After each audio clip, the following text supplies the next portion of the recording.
충성 다 바쳐서 괴로우나 즐거우나 주님만 힘써 섬기네. 우리 주님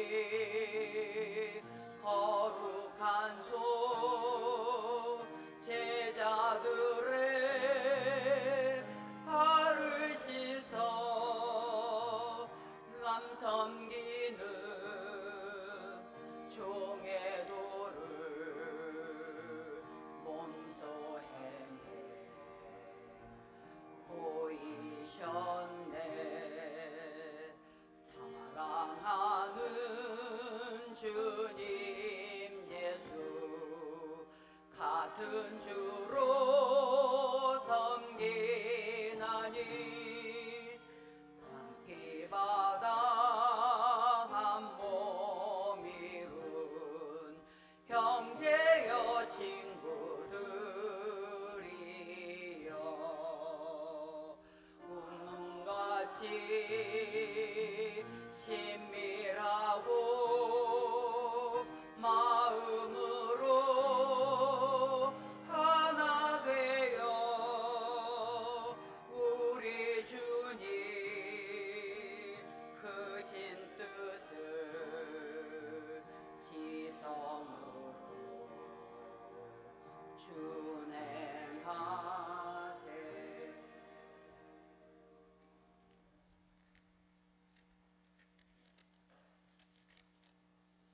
사랑과 은혜가 풍성한 하나님, 오늘도 이 시간 교회로 발걸음을 인도해 주셔서 감사합니다. 올 한 해는 유난히도 더웠지만 오늘 단비를 내려주셔서 우리 심령을 촉촉이 적셔주심을 감사드립니다.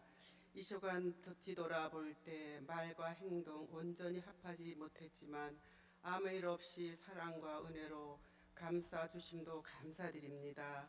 우리의 죄를 용서하여 주시옵소서.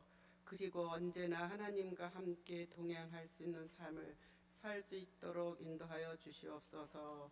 십자가의 보혈로 세워주시는 우리 교회, 성령 충만한 교회로 인도하여 주시고 이 재단을 부흥시키는 성도들이 될 수 있도록 인도하여 주시옵소서. 우리 교회는 원로하신 분들이 많습니다. 항상 건강 지켜주시고 사랑과 은혜가 넘치는 교인들이 되게 인도하여 주시옵소서. 이 시간 목사님께서 말씀을 전하실 때 은혜의 시간이 되게 하옵시고 이 부족한 죄인 늘 주님 앞에 구할 것이 많지만 이 부족한 죄인 나사렛 예수 이름 받들어 기도드렸습니다. 아멘.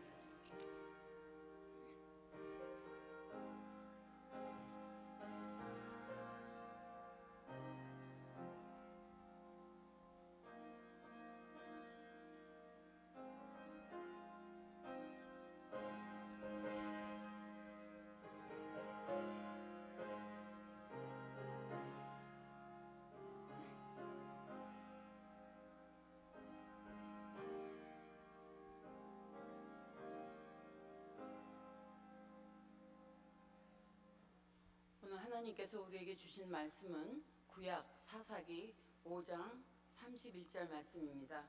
김영순 집사님께서 성경 봉독해 주시겠습니다. 사사기 5장 31절 말씀입니다.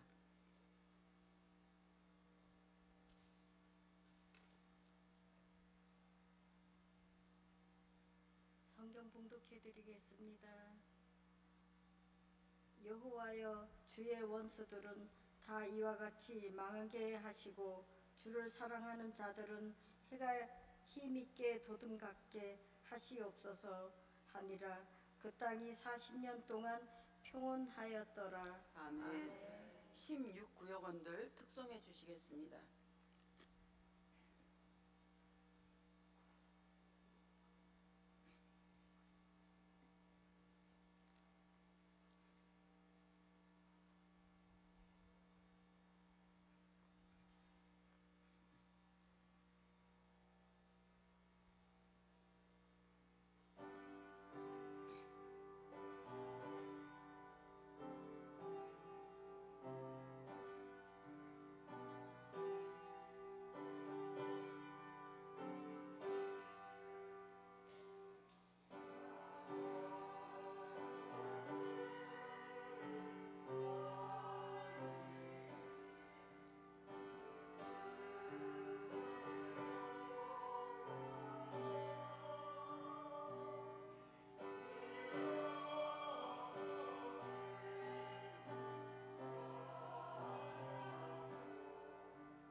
주님이 사랑하시는 16구역원들 특송하게 하심을 감사합니다. 나 같은 죄인 살리신 주 은혜를 생각해보니 잃었던 생명 찾았고 광명을 얻었으니 너무나 놀랍고 고맙습니다. 이제껏 살아온 것도 주님의 은혜입니다. 우리를 장차 본향에 인도해 주시고 또 거기서 영원히 주님의 은혜로 주님 찬양하며 살게 해주실 것을 믿습니다. 16구역원들에게 날마다 세임 주셔서 말씀 따라 살게 해주시길 원합니다. 귀에 들리는 소리로는 소망을 갖고 살기 힘든 세상입니다. 구역원들이 오직 소망은 하나님께만 있음을 믿고 하나님만 의지하며 살게 해주시옵소서. 어려운 때지만은 믿음 잃지 않게 붙들어 주시고 하나님 나라를 향해 걷는 발걸음을 멈추지 않게 해주시옵소서. 구역 예배로 모일 때마다 기쁨과 감사로 승리를 간증하는 시간 되게 해주시고 또 그 오가는 길 운전할 때도 하나님께서 그 핸들의 주인이 되어 주셔서 조그만 사고라도 일어나지 않도록 항상 붙잡아 주시기를 예수님의 이름으로 기도드립니다. 아멘. 우리 표 한번 외쳐보겠습니다. 오직 하나 예배. 이 출애굽 이집트를 탈출한 이스라엘 백성들이 홍해를 건너고 광야를 거쳐서 가나안 땅에 이제 들어가게 되었는데 모세와 여호수아의 뒤를 이은 지도자 사사가 활동을 했습니다. 그 당시 이스라엘 백성들의 그 정치, 군사적 지도자는 사사라고 했습니다. 본문이 담긴 사사기 5장의 시작은 이렇습니다. 우리 사사기 5장 1절 말씀 같이 읽겠습니다. 이날에 드보라와 아비노함의 아들 바락이 노래하여 이르되, 이 드보라는 아비노함의 아들 바락과 함께 이스라엘을 침략했던 가나안 땅 야빈을 막고 민족을 구한 사사였습니다. 그들이 가나안과의 전쟁에서 승리한 후에 불렀던 노래가 사사기 5장에 기록되어 있습니다. 그들은 하나님이 베푸신 그 구원의 은혜를 감사했고 찬양했습니다. 그리고 마지막에는 이런 내용으로 마감했습니다. 사사기 5장 31절 말씀 우리 같이 읽겠습니다. 여호와여, 주의 원수들은 다 이와 같이 망하게 하시고 주를 사랑하는 자들은 해가 힘있게 도든갑게 하시옵소서 하니라. 그 땅이 40년 동안 평안하였더라. 이처럼 하나님의 대적들은 저주하고 하나님을 사랑하는 자들에게는 복을 기원하는 내용은 성경에서 자주 찾을 수 있는 그런 표현입니다. 하나님을 잘 따르는 사람은 형통한 길을 가지만 하나님을 부정하면 결국에는 고통을 겪게 됐다는 것이 신앙생활하는 사람들의 공통적인 생각입니다. 그런데 문제는 누가 주의 원수들이고 누가 주를 사랑하는 자들이냐는 것입니다. 사실 많은 사람들이 이 오늘 본문을 자기 자신을 기준으로 해석을 합니다. 영원한 행복은 주를 사랑하는 사람들이 아니라 나를 사랑하는 사람들, 나를 좋아하는 사람들, 내게 유익을 주는 사람들이 받게 해달라고 기도합니다. 또 반대로 주의 원수들을 망하게 해달라는 말씀은 내 원수들, 내 편에 서지 않는 사람들, 나를 미워하는 사람들로 여깁니다. 여러분은 마음에 안 드는 사람, 정말 보기 싫은 사람, 같이 있기도 싫고 말도 섞기 싫은 사람이 천국에 간다면 어떻게 하시겠습니까? 그 보기 싫은 사람 때문에 지옥에 가시겠습니까? 어떤 목사님이 권사님 가정에 신방을 가서 예배를 드렸습니다. 교회에 나오지 않는 며느리에게 함께 예배 드리자고 권했지만 며느리는 거절했습니다. 예배를 마치고 그 며느리가 다과를 가지고 나오고 권사님이 잠시 자리를 비우셨습니다.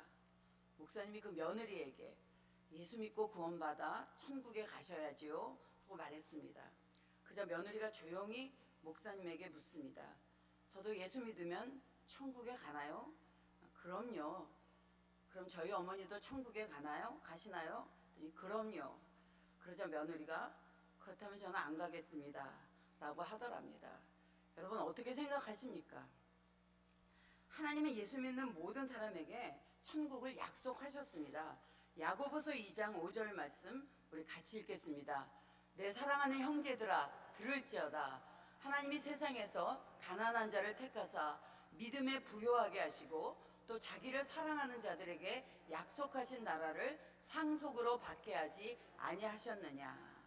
여러분이 잘 아시는 요한복음 3장 16절 말씀 같이 읽겠습니다. 하나님이 세상을 이처럼 사랑하사 독생자를 주셨으니 이는 그를 믿는 자마다 멸망하지 않고 영생을 얻게 하려 하심이라. 분명한 것은 예수 믿으면 멸망치 않고 구원받습니다. 예수 믿으면 하나님의 자녀 됩니다. 예수 믿으면 천국 백성이 됩니다. 다시 말하면 흠이 있어도 능력이 없어도 좋은 평판을 듣지 못했어도 이런 것이 천국 가는데 걸림돌이 되지 않는다는 것입니다. 그러니까 많은 사람들에게 미움을 받았음에도 구원의 소식을 들은 삭개오가 있었습니다. 예수님이 십자가에 못 박히셨을 때 함께 달린 두 강도 중 한 명, 오른쪽의 강도는 예수님으로부터 오늘 내가 나와 함께 낙원에 있으리라 라는 소식을 들었습니다. 예수 믿는 사람들을 잡아 가두려고 혈안이 되어서 다니고 교회를 잠멸시키려고 했던 사울, 그는 사람들에게 공포의 대상이었지만 예수님을 믿고 예수님을 전하는 바울이 되었습니다. 천국에 들어가는데 필요한 것은 믿음입니다. 천국은 믿음으로 가는 것입니다. 그러니까 키가 크던 작든 옷을 잘 입었던 못 입었던 그 믿음의 하자가 없는 사람은 천국에 갈 것입니다. 마태복음 18장 4절 말씀 같이 읽겠습니다. 그러므로 누구든지 이 어린아이와 같이 자기를 낮추는 사람이 천국에서 큰 자니라. 그러니까 예수님이 자기를 낮추는 사람이 천국에서 큰 자라고 말씀하신 것은 자기를 낮추기가, 자기 스스로 낮아지기가 어렵다는 뜻입니다. 우리가 천국에 가서 영생을 누리기 위해서는 지금 이 세상에서 사람과 사람의 관계도 잘해야 합니다. 우리가 하나님 나라에 가면은 나를 힘들게 한 사람, 천국 근처에도 못 갈 것 같았던 그 사람도 천국에서 만날 수 있을지 모릅니다. 우리는 다른 사람을 낮게 평가하고 나는 괜찮은 사람으로, 나 중심으로 생각하는 것을 신중하게 생각해야 합니다. 사람은 혼자 살 수 없는 사회적인 존재입니다. 요즘 TV 보면 산속에 가서 혼자 사는 분들, 그런 생활을 보여주는 나는 자연인이다 라는 프로그램이 있습니다. 이 프로그램을 남자들이 많이 본다고 합니다. 남자들 가운데 그렇게 자유롭게 혼자 살고 싶어하는 분들이 많이 있다고 합니다. 근데 사람은 다른 사람과의 관계를 모두 끊고 결코 혼자 살 수는 없습니다. 성경에서 사람에 대한 언급이 처음 나오는 것은 창세기 1장 26절 말씀입니다. 우리 창세기 1장 26절 말씀 같이 읽겠습니다. 하나님이 이르시되 우리의 형상을 따라 우리의 모양대로 우리가 사람을 만들고 그들로 바다의 물고기와 하늘의 새와 가축과 온 땅과 땅에 기는 모든 것을 다스리게 하자 하시고, 성경은 처음부터 사람을 그들이라는 복수로 표현했습니다. 사람은 누구도 다른 사람과의 관계를 떼어놓고 존재할 수 없습니다. 출생부터 홀로 하늘에서 떨어진 것이 아닙니다. 그렇기 때문에 사람들이 행하는 선도, 사람들이 행하는 죄도 다른 사람과의 관계 속에서 되어지는 그런 일입니다. 우리의 허물과 죄에 대한 용서는 먼저 하나님께 구해야 합니다. 어린아이에게 미안한 일을 했다면 당연히 그 아이에게 사과해야 합니다. 그러나 아이의 부모가 있다면 또 부모에게도 사과해야 합니다. 아이가 잘못했을 때 부모에게도 일부 책임이 있듯이 아직 판단력이 부족한 아이에 대한 일에 대해 용서할 권리도 부모에게 있기 때문입니다. 하나님은 우리를 만드셨습니다. 하나님은 우리의 삶을 주관하십니다. 하나님은 우리의 아버지이십니다. 그러므로 내 행동의 결과가 사람들에게 피해를 주었다면 우리를 만드시고 다스리시는 하나님께 먼저 용서를 구해야 합니다. 회개를 해야 합니다. 그리고 내 죄된 행동 때문에 손해와 피해를 본 사람에게 진실되고 정중하게 해야 합니다. 예수님은 말씀하셨습니다. 마태복음 5장 23절에서 24절 말씀 같이 읽겠습니다. 그러므로 예물을 제단에 드리려다가 거기서 내 형제에게 원망 들을 만한 일이 있는 것이 생각나거든 예물을 제단 앞에 두고 먼저 가서 형제와 화목하고 그 후에 와서 예물을 드리라. 예배는 절하는 것과 같다고 했습니다. 그래서 예배 자체가 예를 갖춰서 절하는 것입니다. 여러분, 명절에 어른에게 인사하러 갈 때 빈손으로 가시는지요? 물론 빈손으로 갔다고 자녀들이 절하는데 안 받을 부모님은 아니겠지만 마음속으로는 좀 섭섭해 하실 겁니다. 뭐 과일이나 고기라도 들고 가지요. 그래서 예배 드릴 때도 예물 드림도 예를 갖추는 그런 것입니다. 그래서 마태복음 오늘 읽은 5장 23절에서 24절 말씀은 예물을 드리지 말라는 이야기가 아닙니다. 그러니까 관계 회복부터 하라는 그런 말씀입니다. 문제 해결부터 하고 드리라는 것입니다. 절하려면, 예배하려면 편안한 마음으로 기쁨으로 절하고 받을 수 있게 하라는 그런 것입니다. 사실 사람과 사람 사이에 관계가 회복되지 않으면 하나님과의 관계가 회복되는 것도 어렵게 됩니다. 그러므로 진심으로 예의 바르고 격에 맞게 정중하게 잘못을 고백하고 용서를 구할 줄 알아야 합니다. 마태복음 18장 22절 말씀 같이 읽겠습니다. 예수께서 이르시되 내게 이르노니 7번뿐 아니라 7번을 70번까지도 할지니라. 그러니까 하나님 마음에 합한 예배자는 7번을 70번까지라도 용서하며 살아야 하는 사람들입니다. 그러나 용서했다 할지라도, 기도할지라도 더 이상 관계 맺고 싶지 않은 불편한 마음은 있을 수 있습니다. 그러면 좀 멀리하는 것도 한 방법입니다. 그래야 피해를 본 쪽이 좀 편안한 마음으로 살 수 있습니다. 그러면 마주치지 않으면 좀 멀리하면 또 추억으로 남을 수도 있습니다. 해를 끼친 쪽도 마찬가지입니다. 용서는 받았지만 피해자의 관계를 계속하기가 좀 불편할 수도 있습니다. 그러므로 나빴던 기억이 떠오르지 않도록 멀리 있어주는 것도 좋은 일입니다. 물론 참된 용서는 잊어야 합니다. 하나님께서는 잊는다고 하셨습니다. 히브리서 8장 12절 말씀 같이 읽겠습니다. 내가 그들의 불의를 긍휼히 여기고 그들의 죄를 다시 기억하지 아니하리라 하셨느니라. 그러나 우리가 잊는 것만으로 모든 것이 끝나는 것은 아닙니다. 하나님이 원하시는 단계로 한 걸음 더 나가야 합니다. 용서는 화해, 중재, 그러니까 두 가지 이상의 생각이나 이 요구를 조화시키는 과정을 말합니다. 하나님의 형상을 담게 창조되었지만 그 관점도 가치관도 삶의 환경도 다른 사람들이 서로 어우러져 생각이나 요구를 조화시키는 과정이 화해입니다. 하나 되는 거, 손잡는 거, 연결하는 거, 그것을 화해, 회복이라고 말하는 것입니다. 천국은 그런 곳입니다. 세상에서 실수하고 허물과 죄가 많았어도 예수 믿음으로 구원받아 천국에 가면 이전 허물은 용서받습니다. 씻김을 받습니다.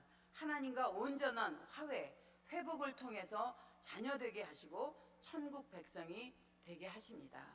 이사야 1장 18절 말씀 같이 읽겠습니다. 여호와께서 말씀하시되 오라 우리가 서로 변론하자. 너희의 죄가 주홍 같을지라도 눈과 같이 희어질 것이요 진홍같이 붉을지라도 양털같이 희게 되리라. 요한일서 1장 9절 말씀 같이 읽겠습니다. 요한일서 1장 9절 말씀입니다. 만일 우리가 우리 죄를 자백하면 그는 미쁘시고 의로우사 우리 죄를 사하시며 우리를 모든 불의에서 깨끗하게 하실 것이요. 이렇듯 하나님께서는 회개하는 우리에게 새로움의 기회를 허락하셨습니다. 그러므로 우리는 감사하면서 살아야 합니다. 예수 믿는 사람으로 천국 백성으로 감사하며 살아야 합니다. 이 한국 사람은 세계 어느 나라에 나가 살아도 한국 사람입니다. 아무리 좋은 음식을 먹어도 며칠 지나면 된장찌개가, 김치찌개가 생각이 나고 그리워집니다. 아무리 귀한 대접을 받아도 또 김치가 없으면 좀 왠지 허전합니다. 한국 사람은 이상하게 표가 납니다. 우리가 예수 믿음으로 하늘의 시민권자가 되었습니다. 천국 백성으로 살 것을 믿습니다. 그렇다면 우리에게서 천국 백성인 표가 나야 됩니다. 마음에 들지 않아도, 마음으로는 도저히 받아들일 수 없어도 하나님은 나만이 아니라 그 사람을 위해서도 예수 그리스도를 세상에 보내셨음을 알아야 합니다. 그러기에 우리가 해야 될 일은 용서를 넘어 화해와 회복의 길로 나아가야 합니다. 용서와 화해의 다리를 놓아야 합니다. 내가 다리를 놓아도 상대방이 거부할 수도 있습니다. 그래도 우리는 기다려야 합니다. 그래도 안 오는 것은 그 사람 책임입니다. 당연히 용서하고 회복하는 거 어렵습니다. 우리는 예수님이 아니기 때문에, 예수님을 믿는 사람일 뿐이기 때문에 우리는 어렵고 힘듭니다. 그래도 이를 악물고라도 완전한 회복이 이루어지는 그런 천국 길을 가야 되는 줄로 믿습니다. 여러분이나 저나 시간이 많지 않습니다. 그날이 도적같이 온다고 했습니다. 훗날 우리가 천국문에 갔을 때, 하나님, 나 어려웠어요. 나 힘들었어요. 나 참고 사느라고 어려웠어요. 그 사람 용서하고 사는 거 힘들었어요. 그를 위해서 기도하는 것도 힘들었어요. 그렇지만 힘들지만 애쓰고 살아왔습니다. 이렇게 말해야 되지 않겠습니까? 부모, 자식, 형제, 친척, 혹시라도 불편해서 안 보고 사는 분들이 있다면은 용서하시고 화해의 다리를 놓으시기 바랍니다. 그 사람이 그 다리를 건너오지 않는 것은 그 사람 책임입니다. 예수 믿으면 천국 갈 텐데, 결국 그 사람도 예수 믿는다면 결국 천국에 가서 함께 살게 될 텐데, 하나님이 원하시는 하나님의 뜻을 따라 사는 믿음의 승리자들이 되시기를 주님의 이름으로 축원합니다. 기도하겠습니다. 전능하신 하나님, 힘들고 어려워도 하나님이 원하시는 삶을 사는 저희들이 되게 해 주시옵소서. 저쪽에서 손 내밀기를, 먼저 손 내밀고 오기를 기다리는 자가 아니라 내가 먼저 용서의 손을 내밀고 화해의 다리를 만드는 용기를 갖게 하여 주시옵소서. 세상을 살면서 엄청난 비와 더위로 힘들어하는 분들을 기억해 주셔서 하루속히 일상생활로 돌아올 수 있도록 회복시켜 주시길 원합니다. 오늘도 더위에 지친 몸과 무거운 마음으로 오신 성도들 영적으로 회복시켜 주시옵소서.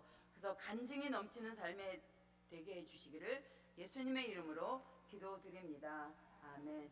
찬송가 249장 부르신 후에 주기도문으로 수요일 예배를 마치겠습니다.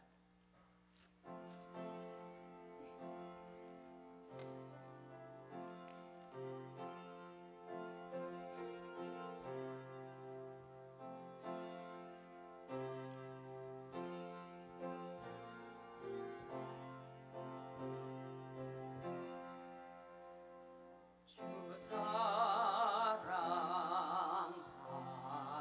자 다 찬송할 때에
찬란한 성에 찬송하며 올라가세.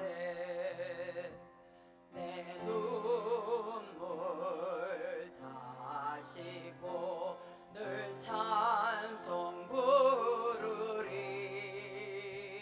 저 임마누엘 주 앞에, 저 임마누엘 주 앞에 나 영광 누리리. 나 영광 누리리. 저 밝고도 묘한 시온성 향하여 가세.